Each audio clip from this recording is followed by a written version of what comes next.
उत्तर प्रदेश से इस वक्त की बड़ी खबर है। वाराणसी में सीएम योगी आदित्यनाथ के हेलीकॉप्टर की इमरजेंसी लैंडिंग कराई गई। मीडिया रिपोर्ट्स के मुताबिक वाराणसी के पुलिस लाइन से जब सीएम योगी आदित्यनाथ ने लखनऊ के लिए उड़ान भरी, उसके कुछ ही देर बाद हेलीकॉप्टर की इमरजेंसी लैंडिंग कराई गई। दरअसल वाराणसी दौरे पर पहुंचे सीएम योगी आदित्यनाथ रविवार सुबह 9:05 पर सर्किट हाउस से पुलिस लाइन पहुंचे और हेलीकॉप्टर से लखनऊ के लिए उड़ान भरी, लेकिन चॉपर से पक्षी के टकरा जाने के बाद पुलिस लाइन में ही हेलीकॉप्टर की लैंडिंग करा दी गई। जिलाधिकारी कौशल राज शर्मा ने बताया कि हेलीकॉप्टर में बर्ड हिट हो गया था, इसलिए सावधानी के चलते हेलीकॉप्टर वापस आ गया। आपको बता दें कि प्रधानमंत्री नरेंद्र मोदी के जुलाई में प्रस्तावित दौरे की तैयारियों का जायजा लेने के लिए सीएम योगी आदित्यनाथ वाराणसी पहुंचे थे। इस दौरान सीएम योगी ने काल भैरव और बाबा विश्वनाथ के दर्शन किए। उन्होंने सर्किट हाउस में विकास कार्यों और कानून व्यवस्था की समीक्षा की। बैठक में सीएम के निशाने पर नगर निगम और पीडब्ल्यूडी के अधिकारी थे। पीएम आवास योजना नगरी में दलालों के सक्रिय होने और अवैध धन वसूली की शिकायत पर सीएम योगी ने नाराजगी जताई। इस दौरान उन्होंने अधिकारियों को सख्त कार्रवाई करने के निर्देश दिए हैं। इन सब कार्यक्रमों के बाद सीएम योगी लखनऊ के लिए रवाना हुए, लेकिन इमरजेंसी लैंडिंग के बाद सीएम योगी को थोड़ी देर सर्किट हाउस में ही और रुकना पड़ा, जिसके बाद राजकीय विमान आया। उसके बाद सीएम योगी ने वाराणसी के बाबतपुर एयरपोर्ट से लखनऊ के लिए फिर उड़ान भरी। प्रधानमंत्री नरेंद्र मोदी इन दिनों जर्मनी के दौरे पर हैं। पीएम मोदी 2 दिवसीय यात्रा पर म्यूनिख पहुंच गए हैं, जहां वो G7 शिखर सम्मेलन में शिरकत करेंगे। सम्मेलन में यूक्रेन संकट पर भी चर्चा होने की संभावना है। आपको बता दें, प्रधानमंत्री नरेंद्र मोदी जब जर्मनी के म्यूनिख एयरपोर्ट पर पहुंचे तो पारंपरिक बैंड की धुनों से उनका जोरदार स्वागत किया गया। म्यूनिख में भारतीय समुदाय के सदस्यों ने भी पीएम मोदी का भव्य स्वागत किया गया। इस दौरान एक शख्स ने झुककर प्रधानमंत्री के पैर छूने की कोशिश की तो पीएम मोदी ने विनम्रता से उन्हें इनकार कर दिया। लोगों की भीड़ ने मोदी मोदी के नारे लगाकर गर्मजोशी से पीएम मोदी का स्वागत किया। इस दौरान महिलाएं भी बड़ी संख्या में मौजूद थीं। पीएम ने लोगों से हाथ मिलाकर और हाथ हिलाकर सबका आभार जताया। लोगों ने हर हर मोदी, भारत माता की जय के नारे भी लगाए। पीएम मोदी म्यूनिख में जिस होटल में ठहरे हैं, वहां पहुंचने पर भी भारतीय समुदाय के लोगों ने उनका स्वागत किया। बच्चे भी अपने चहेते प्रधानमंत्री से मिलने पहुंचे थे। प्रधानमंत्री ने भी उन बच्चों से बात की और उन्हें अपना ऑटोग्राफ भी दिया। आपको बता दें, जर्मनी के चांसलर ओलाफ स्कॉल्स के निमंत्रण पर पीएम मोदी 26 और 27 जून को होने वाले G7 शिखर सम्मेलन में भाग ले रहे हैं। इसके अलावा G7 के नेताओं और अतिथि देशों के साथ भी पीएम मोदी द्विपक्षीय बैठक भी करेंगे। इस दौरान ऊर्जा, खाद्य सुरक्षा, आतंकवाद से मुकाबला, पर्यावरण और लोकतंत्र जैसे मुद्दों पर भी चर्चा होगी। आपको बता दें, भारत G7 का स्थायी सदस्य नहीं है, बल्कि भारत को हर साल बतौर मेहमान देश बुलाया जाता है और भारत को G7 में शामिल करने की पिछले कई सालों से मांग भी की जा रही है। बता दें कि पिछले 2 महीनों में पीएम मोदी की ये दूसरी जर्मनी यात्रा है। इससे पहले पीएम मोदी 2 मई को भी जर्मनी दौरे पर गए थे, जहां दोनों देश के बीच कई विषयों को लेकर बैठक हुई थी। जर्मनी में शिखर सम्मेलन की बैठक में हिस्सा लेने के बाद पीएम मोदी संयुक्त अरब अमीरात की यात्रा पर भी जाएंगे। प्रधानमंत्री मोदी ने मन की बात कार्यक्रम के 90th एपिसोड के जरिए देशवासियों को संबोधित किया। इस दौरान पीएम मोदी ने इस कार्यक्रम से जुड़ने और अपने विचार साझा करने के लिए देशवासियों का आभार जताया। इस दौरान उन्होंने खास तौर से देश की युवा पीढ़ी को संबोधित किया। उन्होंने साल 1975 में कांग्रेस शासन में लगाई गई इमरजेंसी के दौर की याद दिलाई। अपनी बात की शुरुआत करते हुए पीएम मोदी ने कहा कि वे उस दौर और उस आंदोलन की चर्चा करना चाहते हैं जिसका देश के हर नागरिक के जीवन में बहुत महत्व है। युवाओं को संबोधित करते हुए उन्होंने सवाल किया कि क्या देश के युवा ये जानते हैं कि जब उनके माता पिता उनकी उम्र के थे तब उनसे उनके जीवन का अधिकार ही छीन लिया गया था। 1975 में देश में लगाई गई इमरजेंसी को याद करते हुए उन्होंने कहा कि उस दौर में देश के नागरिकों से सारे अधिकार छीन लिए गए थे। इतना ही नहीं, देश में आपातकाल लगा लोकतंत्र को कुचल देने की कोशिश भी की गई थी।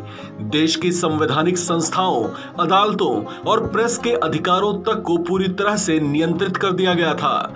उस उस वक्त सेंसरशिप ऐसी थी कि बिना आज्ञा को छापा तक नहीं जा सकता था। प्रधानमंत्री मोदी ने देशवासियों को संबोधित करते हुए कहा कि उस वक्त एक अधिकार संविधान के अनुच्छेद 21 के तहत देशवासियों को मिला था, जिसमें जीवन की व्यक्तिगत स्वतंत्रता का भी अधिकार शामिल था। पीएम ने कहा, भारत के लोगों ने लोकतांत्रिक तरीके से ही इमरजेंसी को हटाकर देश में फिर से लोकतंत्र की स्थापना की थी। उस दौर में हुए आंदोलन का जिक्र करते हुए पीएम मोदी ने कहा कि उस तरह की तानाशाही और राजनीति की वैसी मानसिकता को देशवासियों ने न केवल पराजित किया बल्कि दुनिया के सामने एक उदाहरण भी पेश कर दिया था। पीएम मोदी ने कहा कि देश आज आजादी का अमृत महोत्सव मना रहा है। ऐसे में हमें अपने इतिहास को भुलाना नहीं चाहिए और न ही आपातकाल जैसे उस दौर को भूलना चाहिए जिसने देश को राजनीतिक तानाशाही का शिकार बना दिया था। महाराष्ट्र में सियासी संकट लगातार बढ़ता ही जा रहा है। शिवसेना के अंदर चल रही उठापटक के बीच बीजेपी भी अब सक्रिय हो गई है। अब सरकार किसकी बनेगी, सीएम कौन होगा, कौन किसको समर्थन देगा, इन सभी सवालों के जवाब अभी बाकी है। लेकिन शिवसेना के भीतर अब बागियों को लेकर पार्टी के वरिष्ठ नेता संजय राउत एक्शन मोड में आ गए हैं। संजय राउत ने विधायकों को कई बार चेतावनी भी दी और एक बार फिर उन्होंने ट्वीट कर शिवसेना के बागी विधायकों पर तंज कसा और लिखा कि कब तक छिपोगे गुवाहाटी में, आना ही पड़ेगा चौपाटी में। दरअसल विधायकों के बगावती तेवर के बाद संजय राउत लगातार विधायकों को मुंबई आने के लिए कह रहे हैं। संजय राउत के इस ट्वीट के बाद अब सियासत और गर्मा गई है। इसके साथ ही संजय राउत ने कहा कि लोग उद्धव ठाकरे के नेतृत्व वाली शिवसेना पर भरोसा रखेंगे। सीएम उद्धव ने कहा है कि जो लोग बाहर गए हैं वो शिवसेना के नाम का इस्तेमाल ना करें और अपने पिता के नाम का इस्तेमाल करें और वोट मांगे। भरोसा जो है वो उद्धव ठाकरे जी के नेतृत्व में जो शिवसेना है उसका ऊपर लोग रखेंगे। जैसे कल उद्धव जी ने कहा कि आपने जो लोग बाहर गए हैं वो शिवसेना नाम का इस्तेमाल न करें और अपना बाप का नाम का इस्तेमाल करो और वोट मांगे। आप बाला साहब ठाकरे जी का फोटो लगाएंगे, हम बाला साहब के भक्त है बोलेंगे। बाला साहब ठाकरे के भक्त इस तरह से पीठ में खंजर नहीं घुसते। मतलब एक बात तो अब साफ हो गई है कि जो शिवसेना के बागी विधायक हैं अब उनके लिए शिवसेना में वापस आने के तकरीबन सभी रास्ते बंद कर दिए गए हैं। और संजय राउत के बयान को देखकर तो ऐसा ही लगता है कि बागियों के लिए शिवसेना में अभी सिर्फ कड़वाहट बची है। देश के कई राज्यों में मानसून और प्री मानसून के चलते बारिश की गतिविधियां देखने को मिल रही हैं। दिल्ली को भी मानसून का बेसब्री से इंतजार है। हालांकि दिल्ली में अभी अगले 2 दिन तक गर्मी सताने वाली है। मौसम विभाग की माने तो दिल्ली में भी तेज धूप और गर्मी सताएगी। आपको बता दें, देश की राजधानी दिल्ली में आज 26 जून 2022 को न्यूनतम तापमान 26 डिग्री सेल्सियस और अधिकतम तापमान 40 डिग्री सेल्सियस रह सकता है। हालांकि मौसम विभाग की माने तो दिल्ली में 27 जून से बारिश का पूर्व अनुमान है। बता दें, दक्षिण पश्चिम मानसून आज यानी 26 जून से एक बार फिर सक्रिय होगा और गुजरात, मध्य प्रदेश और बिहार के बचे हुए हिस्सों को कवर करने के साथ ही उत्तर पश्चिम भारत में पहुंचेगा। मौसम विभाग के मुताबिक 30 जून से 6 जुलाई तक मानसून देश के सभी हिस्सों को कवर कर सकता है। मौसम विभाग के मुताबिक राष्ट्रीय राजधानी में 27 जून को आंधी के साथ बूंदाबांदी, जबकि 28 जून से लगातार 4 दिन झमाझम बारिश होने की संभावना है। इस दौरान न्यूनतम तापमान 27 डिग्री सेल्सियस जबकि अधिकतम तापमान 35 डिग्री के करीब रहने का अनुमान है। बता दें, अगले 5 दिन के दौरान तटीय कर्नाटक, कोकाड़ा, गोवा, केरल, माहे और लक्षद्वीप में गरज के साथ भारी बारिश की संभावना है। आंतरिक कर्नाटक, मध्य महाराष्ट्र और मराठवाड़ा में ठीक ठाक बारिश और गुजरात, तेलंगाना, आंध्र प्रदेश, यमन और तमिलनाडु, पौंडीचेरी और कराईकला में छिटपुट बारिश का अनुमान है। आपको बता दें, मौसम विभाग के अनुसार 26 जून को मानसून लखनऊ समेत यूपी के कई जिलों में दस्तक देगा। लखनऊ समेत कई जिलों में मूसलाधार बारिश का अलर्ट जारी किया गया है। तेज हवाएं चलने और आकाशीय बिजली गिरने की भी संभावना है। मौसम विभाग ने बताया 28 और 29 जून को बिहार में झमाझम बारिश हो सकती है। वहीं झारखंड, उड़ीसा और पश्चिम बंगाल में भी गरज के साथ झमाझम बारिश की संभावना है। वहीं गुजरात में 25 जून रात से तेज बारिश हुई है। बारिश की वजह से कई जगहों पर जलभराव की स्थिति पैदा हो गई है। गुजरात में आज भी बारिश की संभावना है। आकाश में बादल छाए हुए हैं।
इस खबर में फिलहाल इतना ही। बने रहिए वन इंडिया हिंदी के साथ।